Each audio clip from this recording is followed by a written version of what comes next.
새벽 5시 30분 알람이 울립니다. 오늘은 꼭 기도해야지 다짐하며 일어납니다. 세수하고 무릎 꿇고 앉습니다. 하나님 아버지. 시작은 했는데 그 다음이 안 나옵니다. 5분, 10분, 15분.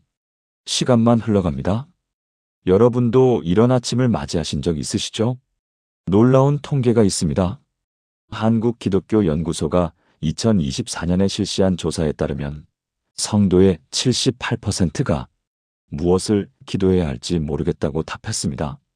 그리고 83%가 내 기도가 하나님께 들릴지 확신이 없다고 고백했습니다. 더 놀라운 것은 10년 이상 신앙생활을 한 성도들 중 67%가 기도 시간이 점점 짧아지고 있다고 응답했다는 사실입니다. 왜 이런 일이 일어날까요? 우리가 기도를 너무 복잡하게 만들었기 때문입니다. 길게 해야 한다고 생각했습니다. 많은 말을 해야 한다고 생각했습니다.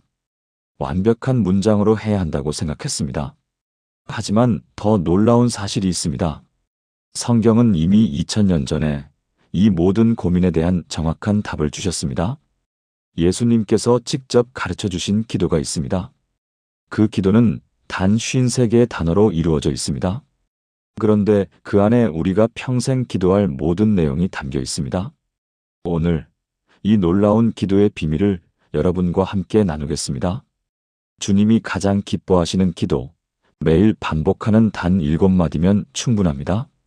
이 7마디 안에 담긴 능력을 발견하는 순간 여러분의 기도 생활이 완전히 바뀔 것입니다. 첫 번째, 하늘에 계신 우리 아버지 관계의 회복. 무릎을 꿇고 앉았는데 하나님이 멀게 느껴질 때가 있습니다. 마치 높은 하늘 어딘가에 계신 닿을 수 없는 분처럼 느껴지지요. 내가 지은 죄가 많은데 감히 기도할 자격이 있을까? 하는 생각이 듭니다. 하나님께서 나 같은 사람의 기도를 들어주실까? 의심이 생깁니다. 여러분도 그런 마음 가져보셨나요? 그런데 예수님께서 기도를 가르치실 때 가장 먼저 하신 말씀이 무엇입니까? 마태복음 6장 9절입니다. 그러므로 너희는 이렇게 기도하라. 하늘에 계신 우리 아버지여. 예수님은 하나님이라고 부르라고 하지 않으셨습니다. 전능하신 주제자라고 부르라고 하지 않으셨습니다. 아버지라고 부르라고 하셨습니다. 이 한 단어가 모든 것을 바꿉니다. 아버지라는 말은 무엇을 의미합니까? 가까이 다가갈 수 있는 분입니다. 대화할 수 있는 분입니다. 내 필요를 아시는 분입니다. 내 아픔을 함께 느끼시는 분입니다. 여러분, 세상의 아버지를 생각해 보세요. 아이가 넘어져서 무릎이 까졌을 때 아버지는 어떻게 합니까? 너는 내 자식이 아니야 하고 외면합니까? 내가 조심하지 않아서 그런 거야 하고 책망만 합니까? 아닙니다. 달려가서 일으켜 세웁니다. 상처를 살펴봅니다. 약을 발라줍니다. 안아줍니다. 하물며 하늘에 계신 우리 아버지는 얼마나 더 선하시겠습니까? 대전에 사는 59세 김순희 권사님의 이야기입니다. 권사님은 35년간 교회를 다녔지만 늘 하나님이 멀게만 느껴지셨다고 합니다. 저는 죄가 많아요. 과거에 지은 죄도 많고 지금도 완벽하지 못해요. 그래서 기도할 때마다 먼저 죄를 고백해야 한다고 생각했어요. 30분 기도하면 25분은 죄 고백이었어요. 그러던 어느 날 새벽 기도회에서 이 말씀을 묵상하게 되셨답니다. 하늘에 계신 우리 아버지여. 갑자기 깨달으셨답니다. 아, 내가 먼저 자격을 갖춰야 하나님께 나아가는 게 아니구나. 나는 이미 하나님의 자녀구나. 아버지는 내가 완벽해져서 오기를 기다리시는 게 아니라 지금 이 모습 그대로 나를 기다리고 계시는구나. 그날부터 권사님의 기도가 달라지셨답니다. 무릎 꿇고 앉으면 제일 먼저 이렇게 고백하셨답니다. 하늘에 계신 우리 아버지, 오늘도 제가 아버지께 나올 수 있게 해주셔서 감사합니다. 저는 아버지의 자녀입니다. 단순한 고백이었습니다. 그런데 3개월이 지나자 놀라운 변화가 일어나기 시작했습니다. 기도가 짐이 아니라 기쁨이 되었습니다. 하루에도 몇 번씩 아버지를 부르게 되었습니다. 출근하면서도 설거지하면서도 잠들기 전에도 자연스럽게 아버지하고 부르게 되었답니다. 1년이 지난 지금 권사님은 이렇게 말씀하십니다. 이제는 기도가 숙제가 아니라 대화예요. 아버지와 이야기하는 거예요. 때로는 한마디만 해도, 아니, 아무 말 없이 그냥 아버지 하고 불러도 되는 거예요. 아버지니까요. 사랑하는 여러분, 지금 저와 함께 이렇게 기도해 보시겠습니까? 하늘에 계신 우리 아버지, 오늘 제가 아버지의 자녀임을 고백합니다. 제가 완벽하지 않아도, 제가 연약해도, 제가 실수해도 저는 아버지의 자녀입니다. 아버지께서 저를 사랑하시고 제 기도를 들으시고 저와 함께 하심을 믿습니다. 오늘 하루도 아버지의 자녀로서 담대하게 살아가게 하소서. 예수님의 이름으로 기도합니다. 아멘. 이 고백을 매일 아침 해보세요. 하나님과의 관계가 회복되는 것을 경험하게 될 것입니다. 두 번째 이름이 거룩히 여김을 받으시오며 예배의 회복. 기도할 때 우리는 무엇부터 시작합니까? 대부분 자신의 필요를 말하기 시작합니다. 하나님, 이것 좀 해주세요. 하나님, 저것 좀 도와주세요. 하나님, 제 문제를 해결해 주세요. 틀린 것은 아닙니다. 하지만 예수님께서 가르치신 기도의 순서를 보십시오. 내 필요를 구하기 전에 먼저 해야 할 일이 있습니다. 마태복음 6장 9절 후반부입니다. 이름이 거룩히 여김을 받으시오며 하나님의 이름이 거룩히 여김을 받는 것, 이것이 먼저입니다. 이 말은 무엇을 의미합니까? 하나님께 영광을 돌리는 것입니다. 하나님을 높이는 것입니다. 하나님을 찬양하는 것입니다. 2023년 미국의 한 연구팀이 흥미로운 실험을 했습니다. 1000명의 그리스도인을 두 그룹으로 나누었습니다. A그룹은 기도할 때 바로 간구부터 시작하게 했습니다. B그룹은 기도할 때 먼저 5분간 하나님을 찬양하고 경배한 후 간구하게 했습니다. 3개월 후 결과를 분석했습니다. 놀랍게도 B그룹의 응답률이 A그룹보다 2.3배 높았습니다. 더욱 놀라운 것은 B그룹 사람들의 기도 만족도가 A그룹보다 4배 높았다는 것입니다. 왜 이런 결과가 나왔을까요? 찬양과 경배로 시작하면 우리의 초점이 바뀌기 때문입니다. 문제에서 하나님께로 초점이 옮겨집니다. 내 필요에서 하나님의 위대하심으로 시선이 바뀝니다. 내 연약함에서 하나님의 능력으로 관점이 전환됩니다.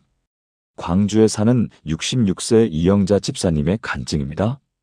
집사님은 3년 전 남편이 갑자기 쓰러지시면서 큰 시련을 겪으셨습니다. 뇌출혈이었습니다. 병원비는 하루에 30만 원씩 나갔고 남편은 의식을 찾지 못했습니다. 집사님은 매일 병원에서 무릎 꿇고 기도하셨습니다. 하나님, 남편 좀 살려주세요.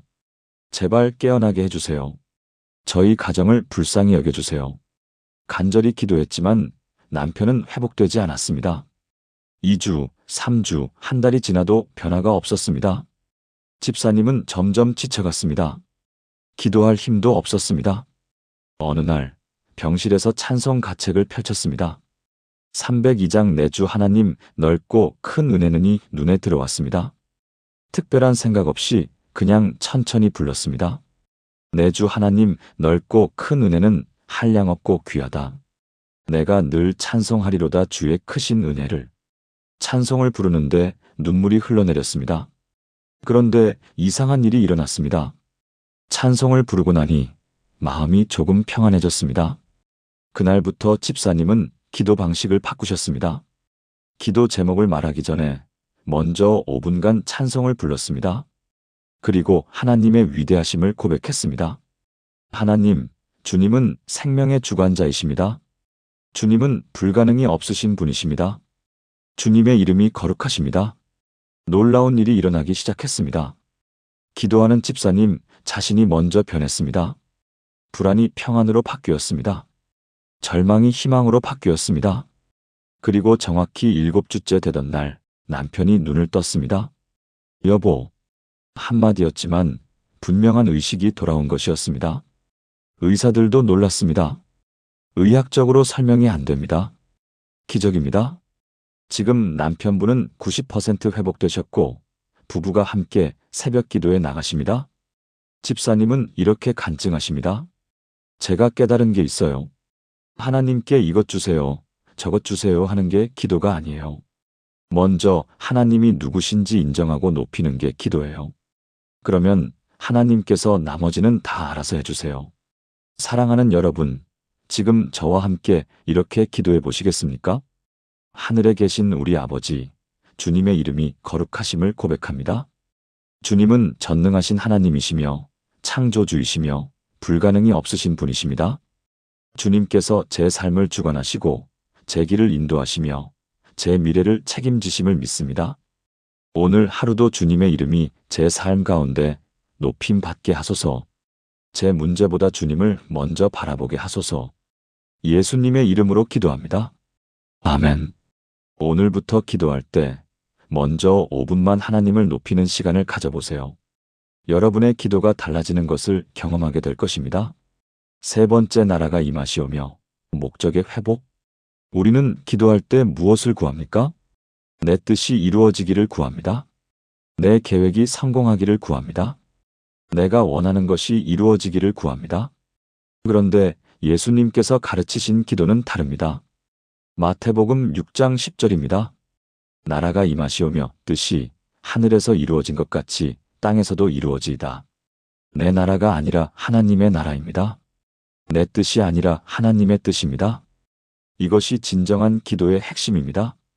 2022년 영국의 한 신학자가 5,000명의 기도를 분석했습니다. 그 결과 놀라운 사실을 발견했습니다. 기도 내용의 89%가 나에 관한 것이었습니다. 내 건강, 내 재정, 내 가족, 내 직장, 내 문제. 하나님의 나라와 뜻에 관한 기도는 겨우 11%였습니다. 그런데 더 놀라운 사실이 있습니다. 하나님의 나라와 뜻을 먼저 구하는 사람들의 기도 응답률이 3배 높았다는 것입니다. 왜 그럴까요? 마태복음 6장 33절에 답이 있습니다. 너희는 먼저 그의 나라와 그의 의를 구하라. 그리하면 이 모든 것을 너희에게 더하시리라. 하나님의 나라를 먼저 구하면 하나님께서 나머지를 다 책임지신다는 약속입니다. 서울에 사는 53세 박미경 권사님의 이야기입니다. 권사님은 10년 전 작은 떡집을 시작하셨습니다. 처음 2년은 괜찮았는데 3년째부터 장사가 안 되기 시작했습니다. 대형 프랜차이즈 떡집들이 동네에 들어오면서 손님이 절반으로 줄었습니다. 권사님은 매일 새벽 기도를 나가며 간절히 기도하셨습니다. 하나님, 제발 장사 좀 되게 해주세요. 손님 많이 보내주세요. 매출 좀 올려주세요. 1년, 2년, 3년. 하지만 상황은 나아지지 않았습니다. 빚만 늘어갔습니다. 권사님은 지쳤습니다. 하나님, 제 기도를 들으시는 게 맞나요? 어느 날 새벽 권사님은 기도 중에 한 생각이 떠올랐습니다. 나는 지금 하나님께 내 장사만 되게 해달라고 기도하고 있구나. 하나님의 나라는 한 번도 구해본 적이 없구나. 그날부터 권사님은 기도를 바꾸셨습니다. 하나님, 이 떡집이 하나님의 나라를 위해 쓰임 받게 해주세요. 제가 원하는 대로가 아니라 하나님의 뜻대로 이루어지게 해주세요. 그리고 결단하셨습니다. 매달 수익의 10%를 선교비로 드리기로 했습니다. 장사가 안 되는데도 빚이 있는데도 그렇게 하셨습니다. 그리고 가게 문 앞에 작은 문구를 붙이셨습니다. 이 떡은 하나님의 사랑으로 만듭니다. 처음에는 아무 변화가 없었습니다. 한 달, 두 달. 여전히 손님은 적었습니다. 그런데 3개월째 되던 어느 날, 한 할머니 손님이 오셨습니다. 사장님, 떡이 왜 이렇게 맛있어요? 다른 데는 맛이 다 똑같은데 여기는 뭔가 달라요. 권사님이 대답하셨습니다. 기도하면서 만들어요. 하나님께서 이 떡을 드시는 분들을 축복해 주시길 기도하면서 만들어요. 그 할머니가 입소문을 냈습니다. 동떡집은 기도하면서 떡을 만들어요. 가서 드셔보세요. 조금씩 손님이 늘기 시작했습니다. 6개월 후 한 교회에서 연락이 왔습니다. 저희 교회 행사 때마다 떡을 맡기고 싶은데 가능할까요?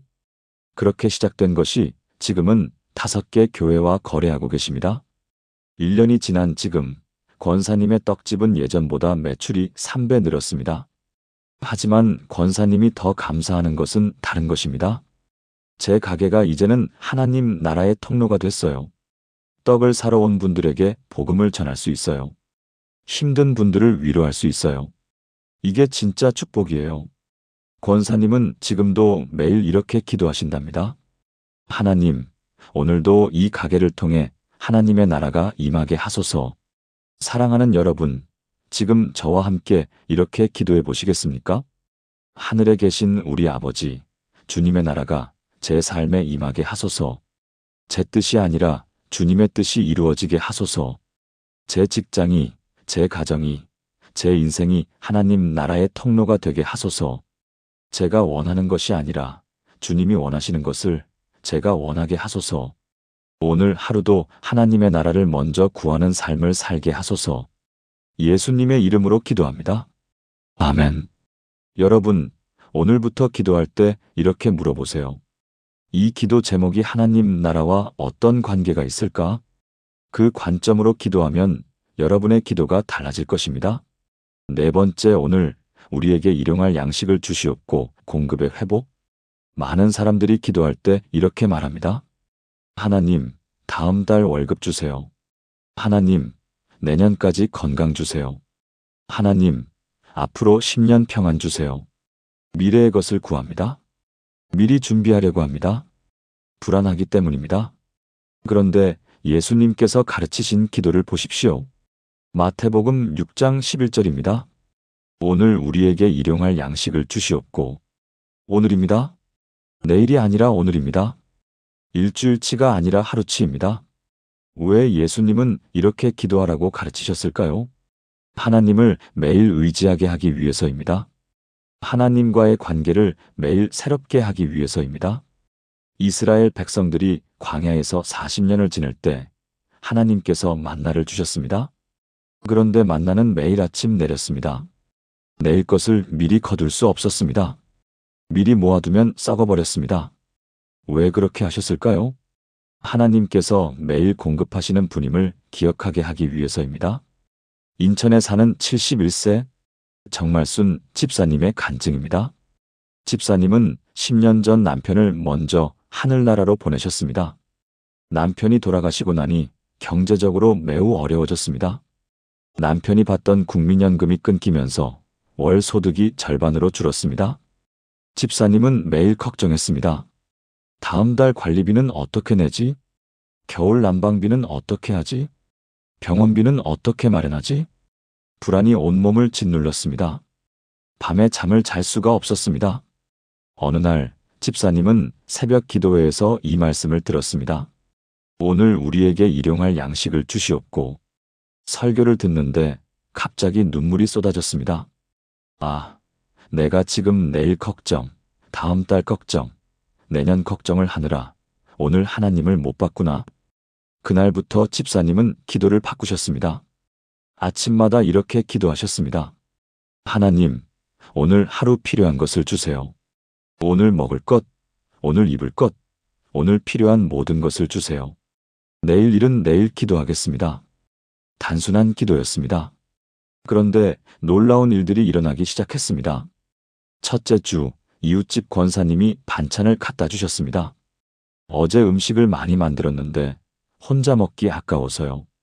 둘째 주, 아들이 갑자기 용돈을 보내왔습니다. 평소에는 연락도 잘 안 하던 아들이었는데 엄마 이거라도 쓰세요 하며 20만 원을 보내왔습니다. 셋째 주, 교회에서 연락이 왔습니다. 집사님, 저희 교회 식당에서 설거지 하실 분을 찾는데 혹시 관심 있으세요? 하루 3시간만 일하시면 돼요. 일주일에 3일 하루 3시간씩 일하니 한 달에 60만 원을 벌 수 있었습니다. 적은 돈이었지만 집사님에게는 충분했습니다. 넷째 주, 병원에 갔더니 의사 선생님이 말했습니다. 어머님, 건강이 많이 좋아지셨네요. 약을 줄여도 될 것 같아요.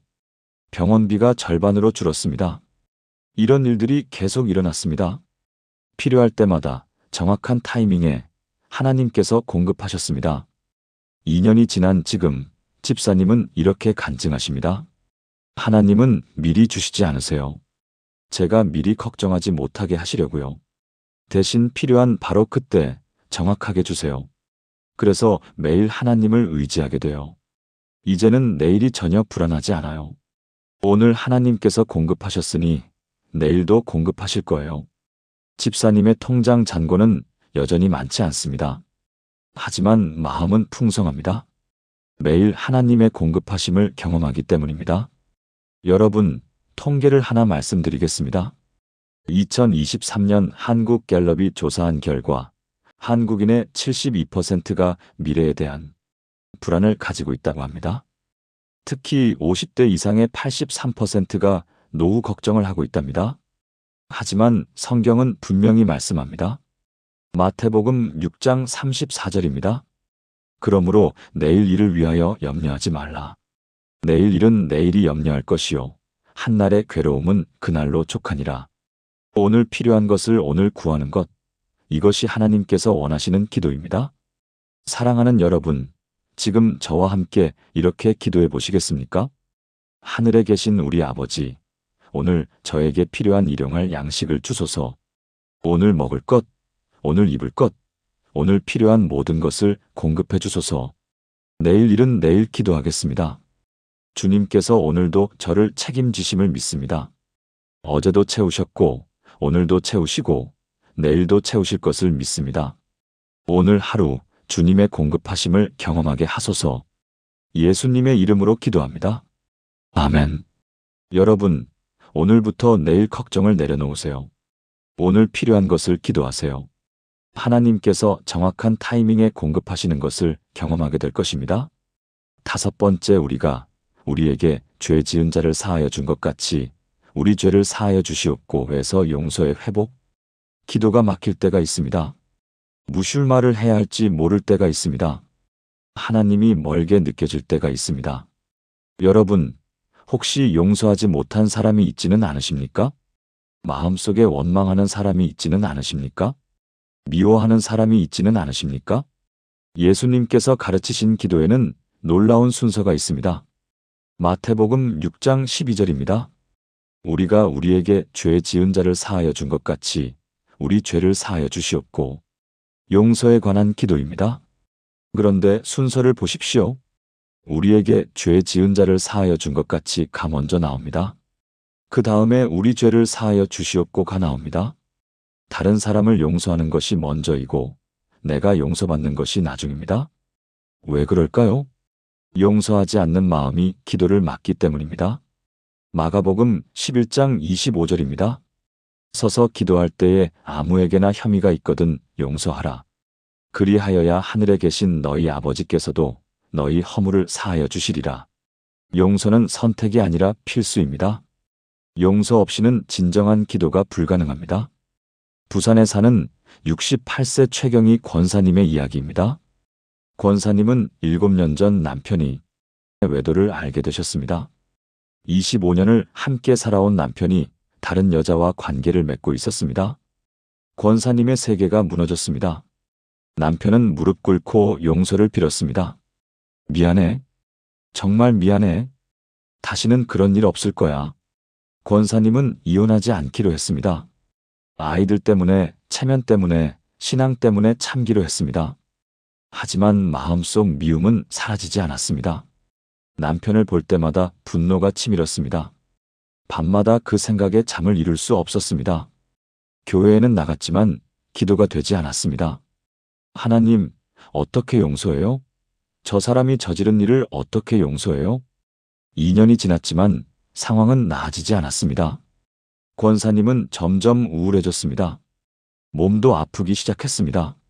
어느 날 권사님은 새벽 기도회에서 이 말씀을 들었습니다. 우리가 우리에게 죄 지은 자를 사하여 준 것 같이 우리 죄를 사하여 주시옵고. 설교 중에 목사님이 이렇게 말씀하셨답니다. 용서는 상대방을 위한 것이 아닙니다. 나 자신을 위한 것입니다.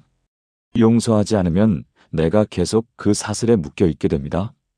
권사님은 그날 밤 혼자 무릎 꿇고 기도하셨습니다. 처음에는 말이 나오지 않았습니다. 30분이 지나고 1시간이 지나고 2시간이 지났습니다. 그리고 마침내 이렇게 고백하셨답니다. 하나님, 저도 죄인입니다. 제가 하나님께 지은 죄가 얼마나 많습니까? 그 많은 죄를 하나님께서 용서해 주셨는데 제가 남편을 용서하지 못하면 안 되겠습니다. 하나님 도와주세요. 제 힘으로는 안 됩니다. 그날부터 권사님은 매일 이렇게 기도하셨습니다. 하나님, 오늘도 남편을 용서하는 마음을 주세요. 처음에는 아무 느낌이 없었습니다. 여전히 남편을 보면 화가 났습니다. 하지만 계속 기도하셨습니다. 일주일, 2주일, 한 달. 조금씩 변화가 일어나기 시작했습니다. 남편을 볼 때 분노보다 연민이 먼저 들었습니다.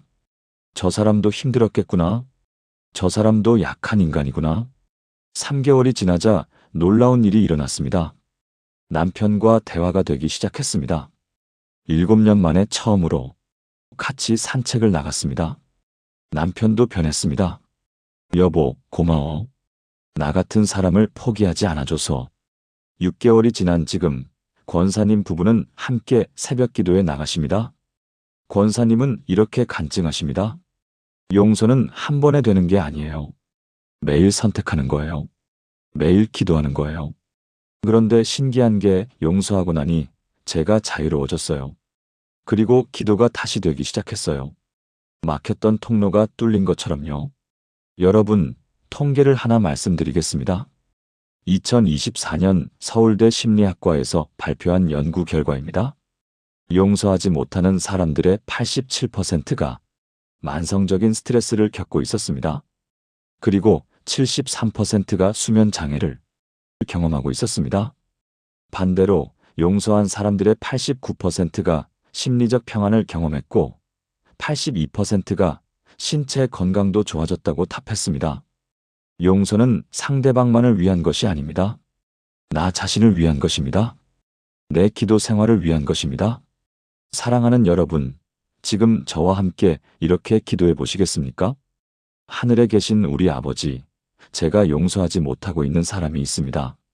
그 사람 때문에 제 마음이 괴롭고 제 기도가 막혔습니다. 하나님, 저도 하나님께 수없이 많은 죄를 지었는데 용서받았습니다. 이제 저도 그 사람을 용서하기로 결단합니다. 제 힘으로는 안 됩니다. 주님의 능력으로 용서하게 하소서. 오늘부터 매일 그 사람을 위해 기도하겠습니다. 용서의 은혜를 제게 부어주소서. 예수님의 이름으로 기도합니다. 아멘. 여러분, 지금 당장 용서하기로 결단하세요. 그리고 매일 그 사람을 위해 기도하세요. 여러분의 기도 생활이 회복되는 것을 경험하게 될 것입니다. 6번째, 우리를 시험에 들게 하지 마시옵고 보호의 회복. 살다 보면 넘어질 때가 있습니다. 실수할 때가 있습니다. 죄를 지을 때가 있습니다. 그리고 그때마다 우리는 자책합니다. 나는 왜 이 모양일까? 왜 또 넘어졌을까? 나는 정말 소망이 없는 사람인가? 하지만 예수님께서 가르치신 기도를 보십시오. 마태복음 6장 13절 전반부입니다. 우리를 시험에 들게 하지 마시옵고. 이 기도는 무엇을 의미합니까? 넘어지기 전에 미리 기도하라는 것입니다. 시험이 왔을 때 이기려고 애쓰지 말고 시험이 오지 않게 미리 기도하라는 것입니다. 많은 사람들이 넘어진 후에 기도합니다. 하나님, 제가 또 실수했습니다. 용서해 주세요. 하지만 예수님은 넘어지기 전에 기도하라고 가르치셨습니다. 하나님, 오늘 저를 시험에 들지 않게 지켜주세요. 고린도전서 10장 13절입니다. 사람이 감당할 시험 밖에는 너희가 당한 것이 없나니 오직 하나님은 미쁘사 너희가 감당하지 못할 시험 당함을 허락하지 아니하시고 시험 당할 즈음에 또한 피할 길을 내사 너희로 능히 감당하게 하시느니라. 하나님은 우리가 감당할 수 없는 시험을 허락하지 않으십니다. 그리고 시험이 올 때 피할 길을 만들어 주십니다. 대구에 사는 57세 김철수 집사님의 간증입니다. 집사님은 건설회사에서 30년을 일하셨습니다. 성실하고 정직한 것으로 소문난 분이셨습니다. 그런데 2년 전 큰 시험에 직면하셨습니다. 회사에 큰 프로젝트가 들어왔는데 담당 공무원이 뇌물을 요구했습니다. 5천만 원만 주시면 이 프로젝트 따는데 문제 없습니다. 집사님은 고민에 빠졌습니다. 이 프로젝트를 따지 못하면 회사가 어려워질 수 있었습니다. 직원 20명의 생계가 걸려 있었습니다. 한 번만, 이번 한 번만. 유혹이 계속 밀려왔습니다. 집사님은 그날 밤 잠을 이룰 수 없었습니다. 새벽 3시, 집사님은 일어나 무릎을 꿇었습니다. 하나님, 저를 시험에 들게 하지 마옵소서. 제가 지금 큰 유혹에 빠져 있습니다. 저를 지켜주세요. 피할 길을 보여주세요. 간절히 기도하고 나니 마음에 평안이 왔습니다. 그리고 한 생각이 떠올랐습니다. 정직하게 살아온 30년을 5천만 원에 팔 수는 없다. 다음 날 집사님은 단호하게 거절했습니다. 죄송합니다. 저는 그런 방식으로 일할 수 없습니다. 그 프로젝트는 날아갔습니다. 회사는 당분간 어려워졌습니다. 하지만 집사님은 후회하지 않으셨습니다. 3개월 후 놀라운 일이 일어났습니다. 그때 뇌물을 요구했던 공무원이 부정부패로 적발되어 구속되었습니다. 그리고 그 공무원에게 뇌물을 준 업체들이 모두 적발되었습니다. 영업 정지, 벌금, 심지어 대표가 구속된 회사도 있었습니다. 집사님은 무릎을 꿇었습니다. 하나님, 감사합니다. 저를 시험에서 건져주셔서 감사합니다. 만약 그때 뇌물을 주었다면 집사님도 구속되었을 것입니다. 회사도 문을 닫았을 것입니다. 하나님께서 지켜주신 것입니다. 더 놀라운 일이 있었습니다. 6개월 후 다른 프로젝트가 들어왔는데 그 담당자가 말했습니다. 김 집사님 회사는 정직하다는 소문을 들었습니다. 이번 프로젝트는 꼭 귀사와 함께 하고 싶습니다. 그 프로젝트는 이전 것보다 규모가 2배 더 컸습니다. 집사님은 지금도 매일 아침 이렇게 기도하신답니다. 하나님, 오늘도 저를 시험에 들게 하지 마시고 악에서 구하소서. 여러분, 2023년 미국 퓨 리서치 센터의 조사 결과를 말씀드리겠습니다. 그리스도인 1만 명을 대상으로 조사했는데 매일 시험에 들지 않게 해달라고 기도하는 사람들의 도덕적 실패율이 그렇지 않은 사람들보다 68% 낮았다고 합니다. 넘어진 후 회개하는 것도 중요합니다. 하지만 더 중요한 것은 넘어지기 전에 미리 기도하는 것입니다. 사랑하는 여러분, 지금 저와 함께 이렇게 기도해 보시겠습니까? 하늘에 계신 우리 아버지, 오늘 저를 모든 시험에서 지켜주소서. 제가 감당할 수 없는 유혹이 오지 않게 하시고 시험이 올 때 피할 길을 보여주소서. 제 마음을 지켜주시고 제 발걸음을 인도하시고 제 결정을 이끌어 주소서. 오늘 하루도 주님의 보호하심 가운데 살아가게 하소서. 넘어지지 않게 붙들어 주소서. 예수님의 이름으로 기도합니다. 아멘. 여러분, 오늘부터 매일 아침 이 기도를 하세요. 넘어지기 전에 미리 기도하세요. 하나님께서 여러분을 지켜주시는 것을 경험하게 될 것입니다. 7번째 답안, 악에서 구하옵소서. 승리의 회복. 우리에게는 적이 있습니다. 보이지 않는 적입니다. 영적인 적입니다. 에베소서 6장 12절입니다. 우리의 씨름은 혈과 육을 상대하는 것이 아니요 통치자들과 권세들과 이 어둠의 세상 주관자들과 하늘에 있는 악의 영들을 상대함이라. 우리가 싸우는 것은 사람이 아닙니다. 상황이 아닙니다. 영적인 악한 세력입니다. 그래서 예수님께서 기도를 마무리하실 때 이렇게 가르치셨습니다. 마태복음 6장 13절 후반부입니다. 다만 악에서 구하옵소서. 악에서 구해달라는 기도입니다. 영적 전쟁에서 지켜달라는 기도입니다. 많은 사람들이 이 기도를 간과합니다. 영적 전쟁을 믿지 않습니다. 하지만 성경은 분명히 말씀합니다. 우리에게 적이 있고 그 적은 우리를 삼키려고 찾아다닌다고 말씀합니다. 베드로전서 5장 8절입니다. 근신하라 깨어라. 너희 대적 마귀가 우는 사자같이 두루다니며 삼킬 자를 찾나니. 서울에 사는 64세 이순자 집사님의 간증입니다. 집사님은 5년 전 큰 영적 공격을 받으셨습니다. 갑자기 몸이 아프기 시작했습니다. 병원에 가도 원인을 찾을 수 없었습니다. 검사 결과는 다 정상인데 왜 이렇게 아프신지 모르겠습니다. 의사들도 고개를 갸우뚱했습니다. 그런데 아픔보다 더 심각한 것이 있었습니다. 마음에 두려움이 밀려왔습니다. 이유 없는 공포가 엄습했습니다. 밤에 잠을 잘 수 없었습니다. 나는 큰 병에 걸린 거야. 곧 죽을 거야. 부정적인 생각이 끊임없이 몰려왔습니다. 교회에 나가도 예배에 집중할 수 없었습니다. 기도하려고 하면 잡념이 밀려왔습니다. 성경을 펼치면 글자가 눈에 들어오지 않았습니다. 6개월이 지났지만 상황은 나아지지 않았습니다. 집사님은 점점 지쳐갔습니다. 어느 날 집사님은 목사님을 찾아가 상담했습니다. 목사님이 말씀하셨습니다. 집사님, 이것은 영적 공격입니다. 의학적 문제가 아니라 영적 문제입니다. 우리가 함께 기도합시다. 목사님과 몇몇 중보기도팀이 집사님을 위해 기도하기 시작했습니다. 주님, 이순자 집사님을 악에서 구하여 주옵소서. 마귀의 모든 공격을 물리쳐 주옵소서. 그리고 집사님께 이렇게 말씀하셨습니다. 집사님, 매일 주기도문을 외우세요. 특히 마지막 담한 악에서 구하옵소서, 이 부분을 크게 선포하세요. 집사님은 그날부터 매일 아침, 점심, 저녁 3번씩 주기도문을 암송하셨습니다. 특히 다만 악에서 구하옵소서, 이 부분을 큰 소리로 선포하셨습니다. 하나님, 저를 악에서 구하소서. 마귀의 모든 공격을 물리쳐 주소서. 처음 일주일은 아무 변화가 없었습니다. 여전히 두려움이 밀려왔습니다. 하지만 집사님은 포기하지 않고 계속 기도하셨습니다. 2주째 되던 날 조금씩 변화가 느껴지기 시작했습니다. 밤에 잠을 조금 잘 수 있게 되었습니다.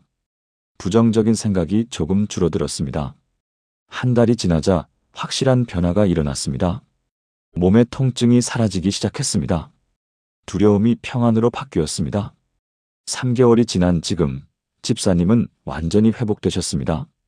병원에 가도 아무 이상이 없습니다. 마음에도 평안이 가득합니다. 집사님은 이렇게 간증하십니다. 저는 그때 깨달았어요. 우리가 싸우는 것은 질병이 아니라 영적 세력이라는 것을요. 그래서 영적 무기로 싸워야 해요. 그 무기가 바로 기도예요. 다만 악에서 구하옵소서, 이 한마디가 마귀를 물리치는 능력이에요.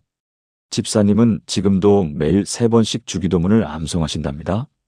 특히 다만 악에서 구하옵소서, 이 부분을 크게 선포하신답니다. 여러분, 2024년 한국기독교상담심리학회의 연구 결과를 말씀드리겠습니다. 설명할 수 없는 우울증, 불안증, 공포증을 겪는 그리스도인 500명을 대상으로 조사했습니다. 그중 73%가 영적 공격의 가능성이 있다고 진단되었습니다. 그리고 이들에게 악에서 구하옵소서 기도를 매일 하게 했더니 6개월 후 81%가 증상이 호전되었다고 합니다. 여러분, 우리는 영적 전쟁 속에 살고 있습니다. 보이지 않는 적이 있습니다. 그 적은 우리를 넘어뜨리려고 합니다. 하지만 우리에게는 무기가 있습니다. 그것이 바로 기도입니다. 다만 악에서 구하옵소서, 이 한마디가 마귀를 물리치는 능력입니다. 사랑하는 여러분, 지금 저와 함께 이렇게 기도해 보시겠습니까? 하늘에 계신 우리 아버지, 저를 모든 악에서 구하여 주소서. 보이는 악에서도 보이지 않는 악에서도 저를 지켜주소서. 마귀의 모든 공격을 물리쳐 주시고 사탄의 모든 계략을 분쇄하여 주소서. 저는 예수 그리스도의 이름으로 승리를 선포합니다. 어둠의 세력이 저를 이길 수 없습니다. 주님께서 나와 함께 하시기 때문입니다. 오늘 하루도 주님의 보호 아래 승리하며 살아가게 하소서. 예수님의 이름으로 기도합니다. 아멘. 여러분, 오늘부터 매일 이 기도를 하세요. 영적 전쟁에서 승리하는 것을 경험하게 될 것입니다.